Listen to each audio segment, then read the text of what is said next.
আলাইকুম, আমি জহিরুল ইসলাম। বর্তমান সাজেশন ব্যবস্থার কারণে শিক্ষা ব্যবস্থার এই বেহাল দশা। একটা হলে যদি একটা গণিত পরীক্ষা কিংবা ফিজিক্স কিংবা কেমিস্ট্রি পরীক্ষা চলে, তো গণিত পরীক্ষায় 7টা সৃজনশীল অ্যান্সার করতে হয়। হলের সকল ছাত্র মিলেও শিক্ষকদের সহায়তায়ও 7টা সৃজনশীল অ্যান্সার করতে পারে না।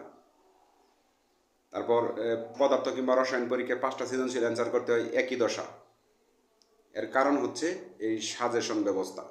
আজকে এই সাজেশন ব্যবস্থার কারণে শিক্ষার্থীরা পড়ালেখা থেকে, বোর্ড বই থেকে অনেক দূরে চলে গেছে।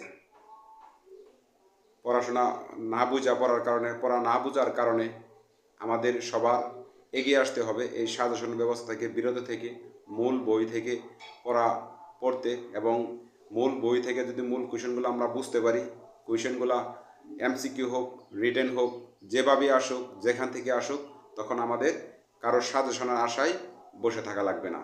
আমরা এমনিতেই প্রস্তুত থাকব সকল ধরনের পরীক্ষার জন্য, যে কোনো ধরনের কোয়েশনের জন্য। আমি সকল শিক্ষার্থীদের অনুরোধ করছি যে কোনো সাজেশনের পিছনে না করে যে কোনো সাবজেক্ট, যে কোনো ধরনের পরীক্ষা, এসএসসি, এইচএসসি, বিএসসি, যে কোনো ধরনের চাকরি নিয়োগ পরীক্ষা, মূল বই থেকে, বোর্ড বই থেকে ধরে ধরে একটু সময় নিয়ে পড়াশোনা করুন। প্রশ্ন যেভাবে আসুক আপনারা পারবেন এবং আপনাদের কাঙ্ক্ষিত লক্ষ্যে পৌঁছবেন। ধন্যবাদ সবাইকে। আসসালামু আলাইকুম।